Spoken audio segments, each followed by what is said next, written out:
It's the Redirect Podcast. Search industry research, discussion, and analysis from the Black Truck Media and Marketing Headquarters. And now, redirecting you to the Black Truck team.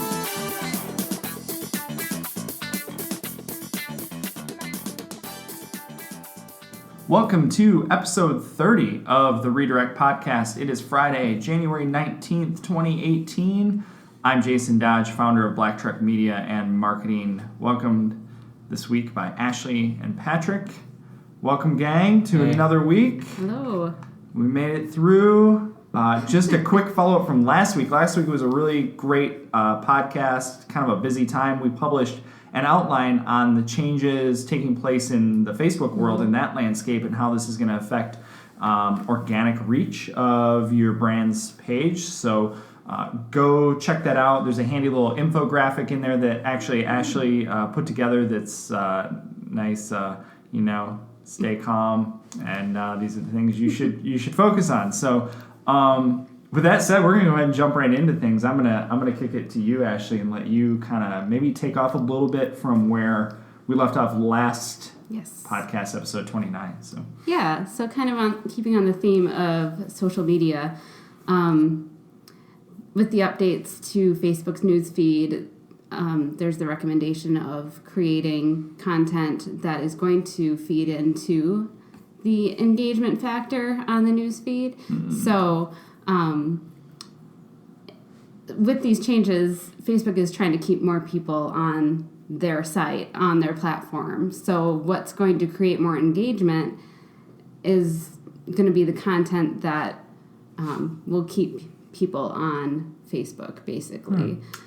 Interesting. So the shift, like we've seen maybe in the past couple years of, Google wants to provide you with the results and the best experience, but sometimes the best experience is keeping you within the Google ecosystem and not sending you off the site. Right. So you almost have to cater to that, but also do something to encourage people to, quote unquote, read more or learn more or shop now.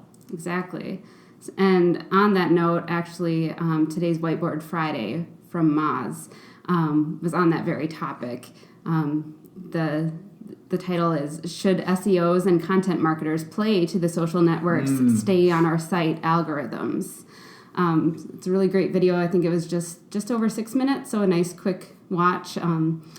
So Rand goes through how the social media channels, Facebook, Instagram, Twitter, LinkedIn, they favor, their algorithms favor content that's native to their platforms. So when you upload photos, when you record or upload a video that stays native to the platform, and just those text posts on LinkedIn that are just going crazy, what did you call it? Broetry? Broetry, some cases? Broetry. Yes. I can't take credit for that. No, but I do believe that the post that I got tagged or kind of prompted to respond to the other week was definitely Broetry because that person never did respond to things. So that's your takeaway for the podcast is to post more Broetry on LinkedIn. No, I'm just kidding. Less Broetry. Yeah, less Broetry.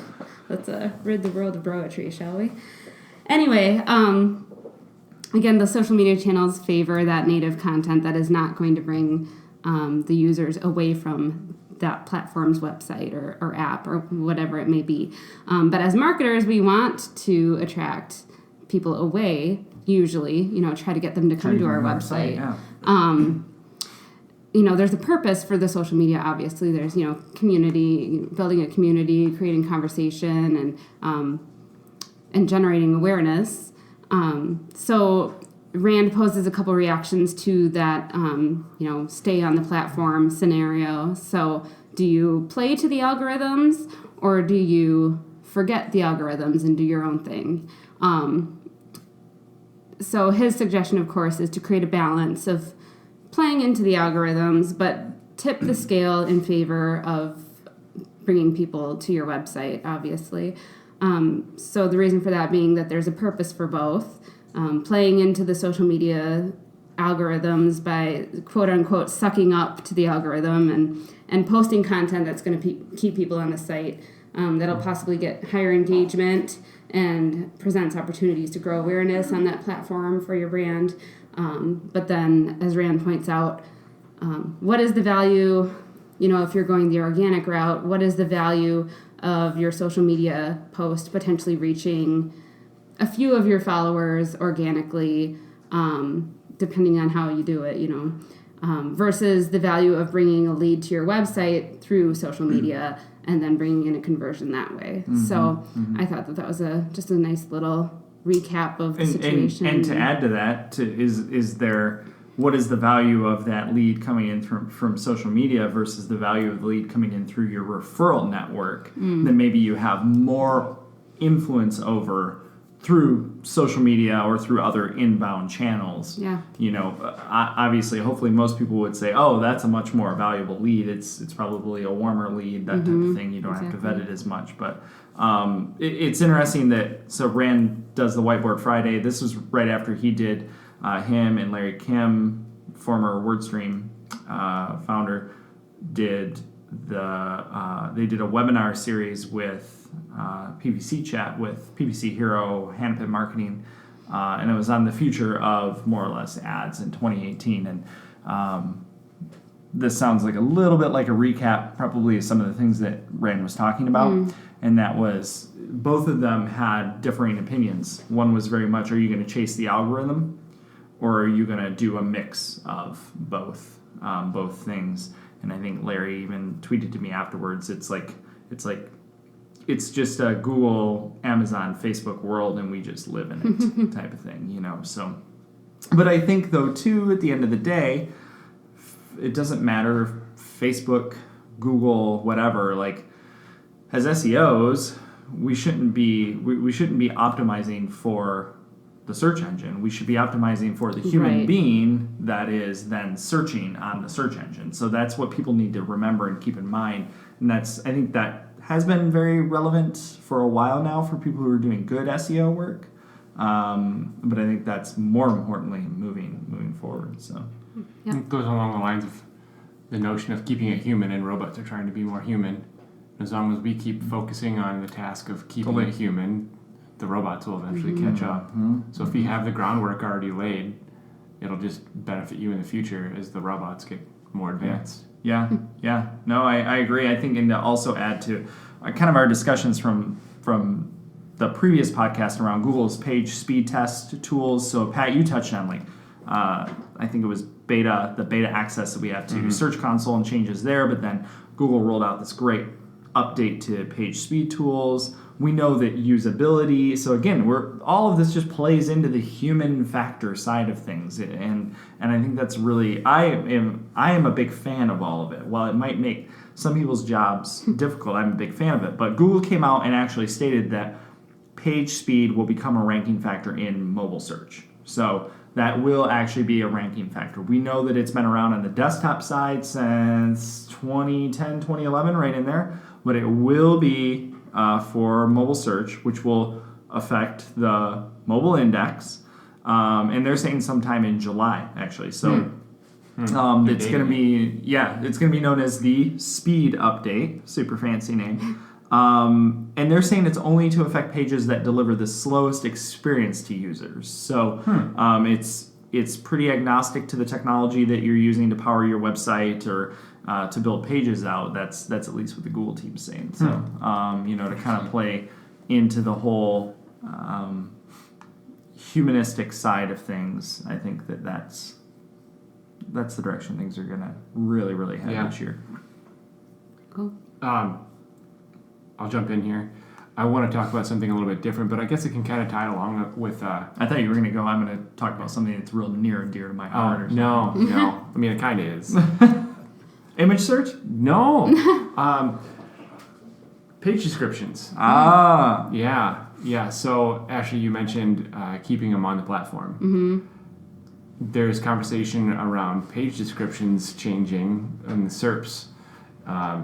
They've more than doubled. So it's something that we haven't really talked about much, and it didn't catch as much attention as I really feel it should. And I've been working on page descriptions a lot for some clients this week, and it just started dawning on me that I have to change my habits. We are 156 characters. That's what we've kind of always worked on here, is making sure that we're getting a good solid message across in 156 characters, and it's been doubled to 320 characters. It's more than doubled. And that completely changes the way in which you can approach the content for a page description. Not just that, it completely changes the way you need to have the content on the page itself. Yeah, because it could affect, it doesn't affect just the snippet at that point, which we've talked about before and what you should be doing there. And I think Yoast has updated their tools, Moz finally updated their tools, so the tool providers have finally updated. But you're going a step further and saying actually like on the page, not the description itself, the correlation between. Yeah, because Google has always decided on its own accord what it wants to show in that description, regardless if you have one entered or not. If you have a well thought out page description established and it's got the proper keywords in it that the searcher is utilizing, more than likely they're going to show your designated description. Mm-hmm. However, Google can still pick whatever they want. Mm-hmm. Now, if you have a well-crafted 156 character description, but there is something that's 320 characters well put together on the page content itself, Google could just take that. To flip that, if you have lousy content on your page that has your keyword happens to be placed in it and it begins and ends properly and comfortably around that 320 character mark, Google could grab that. There's other conversations lining up that this change in the SERP came after the proven success of featured snippets. It looks like the length of a featured snippet is very similar to this new expanded length of page descriptions, in that they're kind of not synonymous or they don't blend perfectly, but it's kind of all part of the same tool and just the way it gets plugged in. Well, I think I think about it this way too, not to place bets on futures, but if you were to say that we know that position 0 is what's powering a lot of responses with voice search results and things like that, is it really scalable? Because not every search result is going to warrant a featured snippet, like a winner in that case. So how is it scalable? How does this grow? How do we make it more scalable? Well, one way to do it is to show a longer, just a snippet in general, I think, and to be able to pull from that. It doesn't even have to be a featured snippet or position 0 at that point. It can be something completely different, and it's getting there, and that's the machine learning side of it. So, but yeah, what do you do if you've got a page that doesn't even have a paragraph on it, like a product type page? How do you? I just ran across that in a site I did. It was a large tourism site, and the pages were very specifically broken down. And as a byproduct of these broken down pages, they justifiably have their own page. However, the entire page's content, it led to other sources. So the content itself on the site, the page was so light that it was less than that. And I didn't even really, I would have to do my own writing and research about the subject matter. That's what we do as SEOs, but it changes the game. It changes the way we're going to have to approach this. What I read too defiantly said, don't go back and change your old page descriptions. Right, yeah. If they're working and if they're well composed, Yeah. they're still going to continue working for you. Going forward, it's in your best interest to try to get those longer, to get the most details you can in there. And to test, here and there too. And Definitely. I think with the whole page description and pulling that in, as well as your on-page content, can lead to potential, you also have that duplicate content issue as well.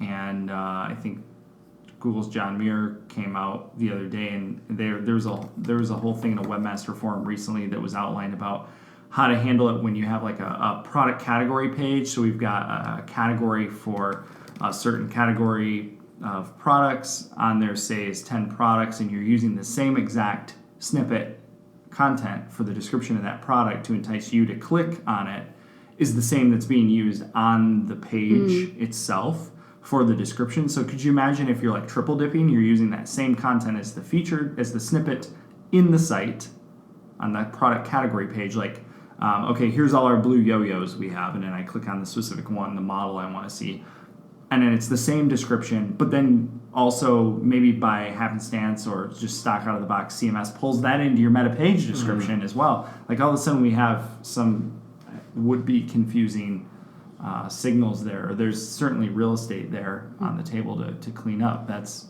not a fixed by a canonical tag. Right. So that's more a technical level item. So what do you suggest people do? Do you think monitor your, obviously you say don't change the ones that are working. Yeah, don't change the ones that are working, but go back and review. It's a good time now, and anytime there's a major change, go back and do a refresh. It's a healthy thing to do. It's the right time of year to do it. Mm-hmm. Go back and do a refresh on your current setup of titles and descriptions and make sure they're still in line with the message and it's still meeting current trends and it's the proper search terms and but don't jump and don't panic to make quick changes because the changes still have to be quality changes. Yeah, so I think using data from like Webmaster Tools, Search Console would be a good thing. You see those that, we're ranking decently, or we're getting a lot of impressions, but low click-through rate.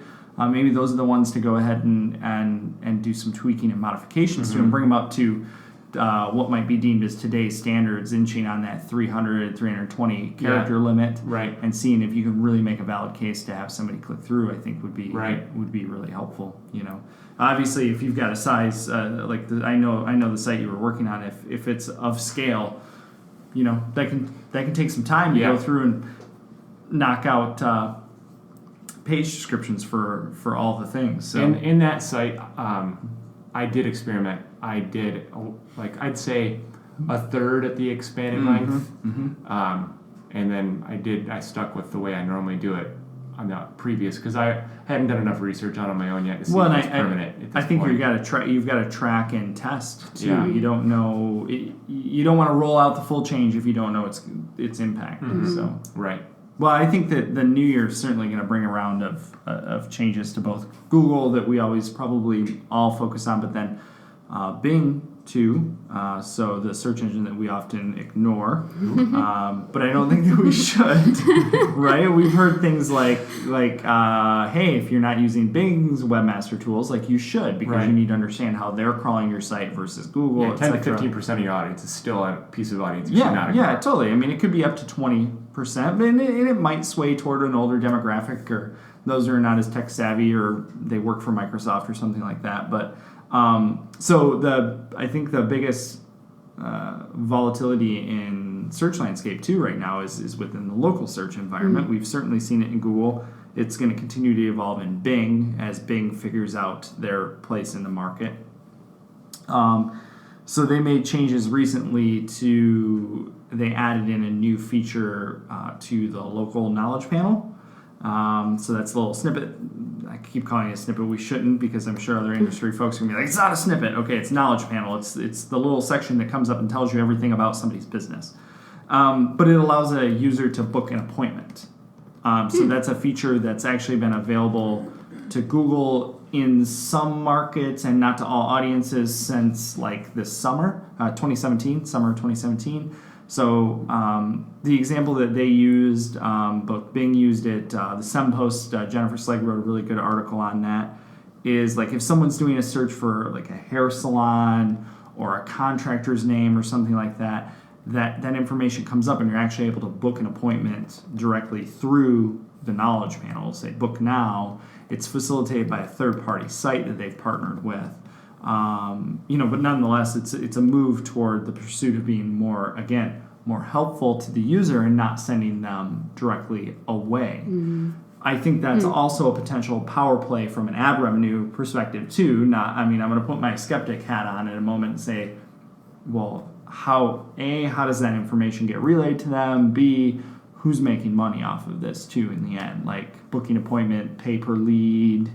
What does that look like? So watch for some changes to come out there. Personally, I haven't read enough information on it to say these are the things you need to do. Much like their local home services types ads and things like that. I mean, not relevant to our market to be able to place an ad when someone searches for concrete contractor near me to get that type of home ad to you. Detroit in our market would be the closest. So it's more of those major metro markets that stuff's available. So, yeah. And the other thing I wanted to touch on, finally, I think everybody has digested the data from the holiday shopping season and how that went for 2017. And the biggest revenue drivers in 2017 were search, both paid and organic, and then email campaigns. So there was some information put out. Adobe contributed, National Retail Federation. There's a report out on 2017 holiday e-commerce shopping. And, we know that retail continues to shift and move. I mean, I think 2017 brought about probably the most movement that I've seen from businesses, from reorganizations, merging, people going out of business, major retailers too, major players. And I don't think it's all to blame for online shopping and Amazon, but certainly has a lot to do with it. But so big wins and highlights, I think, are really great. They're positives for our industry from a search and digital marketing perspective, but on the forefront, continuing the trend of mobile shopping's on the rise. Site NetElixir stated mobile visits to sites increased by 32% in the holiday shopping season. Mobile accounted for 33% of sales generated, which is up. Salesforce came out and said 46% of all online orders that happened here's the kicker, on Thanksgiving Day took place on a mobile device. Makes sense. Makes sense to me.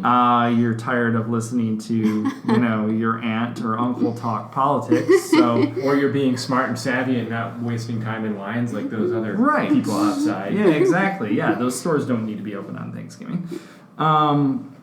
The interesting thing, too, I haven't read a trend on this yet, but the number of people shopping on Christmas Day, especially via their mobile device, exploded to 50%. So you think about it, though, like if you're given a gift card, whether it's a digital one or in person, physical one, why wait? There's hot deals on Christmas or the day after. Maybe retailers need to get a little bit smarter. Like, if I was a retailer with a big e-commerce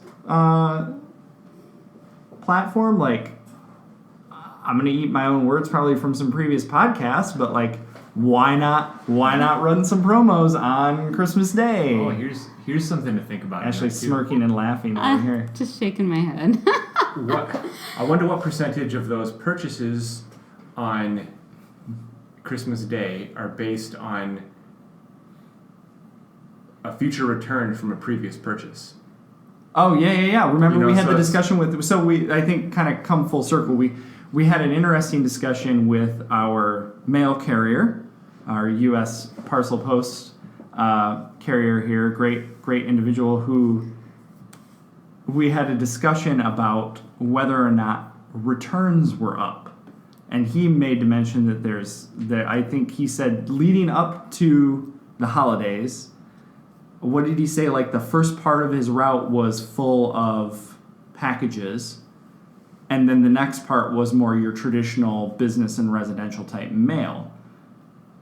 And then we were having the discussion about what did returns look like, and he made it sound like it's pretty significant. Yeah. There's a ton of movement. So that's kind of what triggered that thought. Was, let's say, my mom got me the wrong item. She bought it on December 15th or December 10th or something, and on Christmas Day, I'm like, hey, this is great, thanks, but it's the wrong color. And the wrong size or something. Yeah. I know I'm going to return it, so I just go ahead and purchase the correct one, and then a couple of days later, we handle the return from the other one.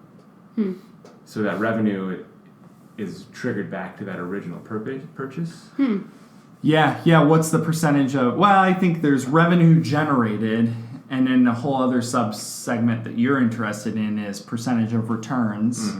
Returns for refund or returns for, Ashley got the wrong color or something like that, or the wrong size or something like that. I think it's as a supplement to our post guys' full truck. after Christmas. I did read somewhere that I think it was the highest return season ever, in addition to the highest retail season ever. So what you're telling me is the U.S. government or U.S. Parcel Post has Amazon to thank for keeping them rocking and rolling, which in a real sick and twisted way, consumers, your subsidized shipping for Amazon Prime is helped by your tax dollars in a really, really weird roundabout way. But anyways, the other cool thing is, especially for us as search marketers, organic search and paid search drew the largest sales revenue for a lot of companies, and especially those mentioned in the article.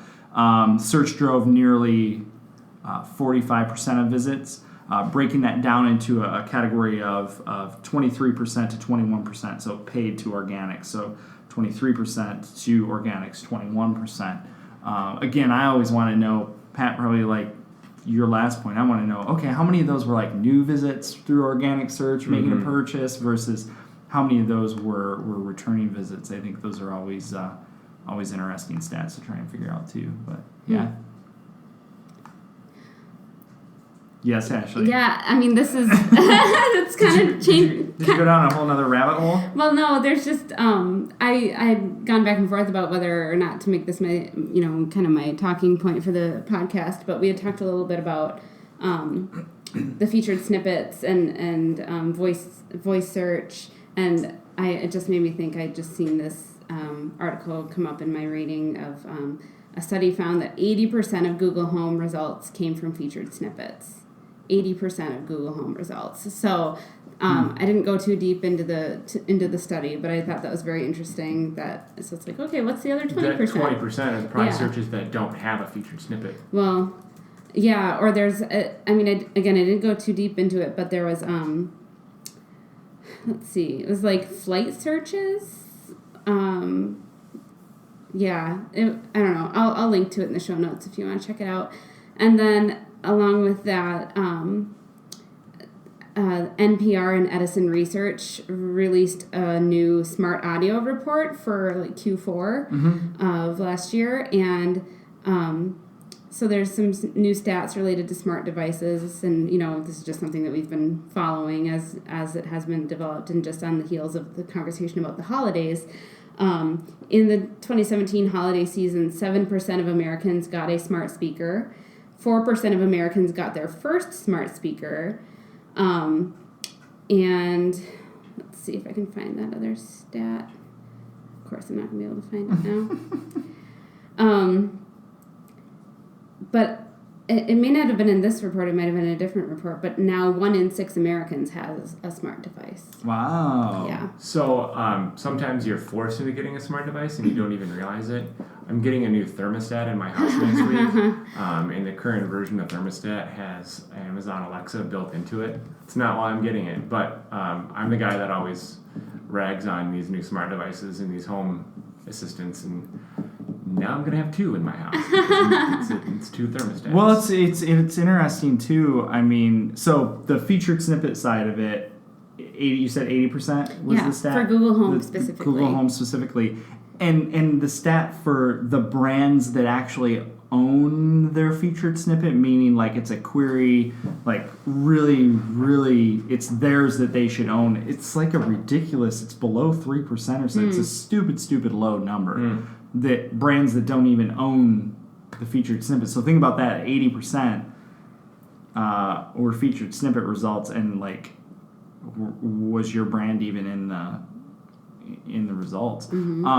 The other side of it too was just coming back from, I had an opportunity to go to the North American International Auto Show Industry Day yesterday, and it was fascinating just to see trends, and the biggest trend that I took away was certainly the notion of connected devices and IoT and having everything communicate, and every manufacturer now the car can connect to Alexa or your Google personal assistant, Google Home, that type of thing.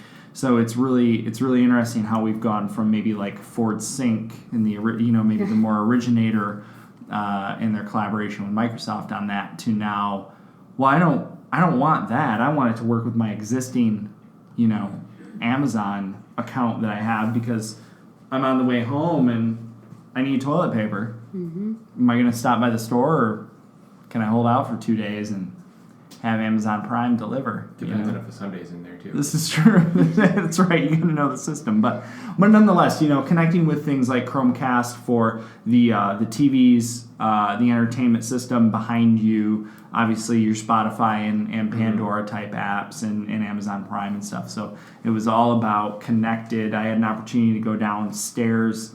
They had 150,000 square feet dedicated to what they called mobility. And it was all startups in the automotive space. There's Techstars is there and a bunch of other folks. And that's what stood out. It was autonomous vehicles, connected devices, connected technologies, and virtual reality too. That was the gist of 150,000 square feet. That's what I boiled it down to, and that's what the car manufacturers are all working on too. So it's going to be very interesting to see how that all works into our daily lives as search marketers too. The last couple of weeks I've been kind of teasing voice search and personal assistance, and my thing is I think it's going to fizzle out, and I think maybe to craft that a little bit more refined is what are we going to do with it? Sure. Like, how do we use it? Sure. I don't know if we're ready for it yet. And I saw an article earlier this week that kind of made me giggle, and I didn't fully get into it. But New York Times on the 15th put out an article called Alexa, we're still trying to figure out what to do with you. And I thought that just totally perfectly supplements my thought on it. The article didn't necessarily line up because it was about CES and the tech conference that's going on and different features that apps that are being integrated with these personal home assistants and how to use them, but it didn't answer that question. What are we going to do with you? We're shoving it and forcing it in everybody's house and cars and phones and all these things, but at the end of the day, what are we going to do with it? That's a really good question, and I think as marketers, we need to ask that question too. Like, what do I need to do with it? Meaning, should I be doing anything with it? Should I be concerned about it, or should I really continue to focus on the people that I'm trying to influence, the people that I'm trying to talk to, talking to them more, talking more with them, not at them, and so getting away from a lot less of the, as you put it, shoving it down your throat, and more of the, how can I come alongside you and help you? I think is really going to be interesting to see where it goes. So, yeah, really good touch points. So check out the piece that we did on the changes that are going to happen to Facebook. Certainly, if you want to hear about it, you don't want to read it. Episode 29, I think it starts around the 20-minute mark. That was a long one, somewhere in there. So jump back, listen to that, and until next time, good luck. This has been the Redirect Podcast. Check out the show notes at blacktruckmedia.com and add us on iTunes and Stitcher.